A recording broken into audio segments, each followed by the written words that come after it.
British వాడి కంటే ముందే భారతదేశంలో తోమా అని యేసు ప్రభు యొక్క శిష్యుడు మన భారతదేశానికి వచ్చి యేసు ప్రభు గురించి ప్రకటించాడు. క్రీస్తు శకం 52వ సంవత్సరంలో యేసు ప్రభు శిష్యుడైన తోమా కేరళ రాష్ట్రానికి వచ్చాడు. ఇప్పటికీ ఆయన సమాధి ఉన్నది, ఇప్పటికీ ఆయన కట్టించిన ఆ యొక్క చర్చ్ ఉన్నది.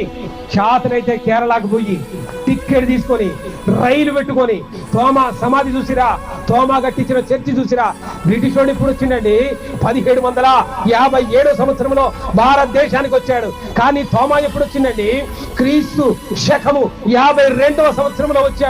అంటే బ్రిటిష్ వాడు రావడానికి 2000 సంవత్సరాల క్రితమే యేసు క్రీస్తు ప్రభువుని గురించిన గొప్ప సువార్త మన దేశానికి వచ్చింది. ఆ రోజు నుంచే అనేకులు క్రైస్తవులయ్యారు. ఆ రోజు నుంచే యేసుని రక్షకునిగా అంగీకరించారు. హల్లెలూయా! యేసయ్యకే మహిమ కలుగును గాక.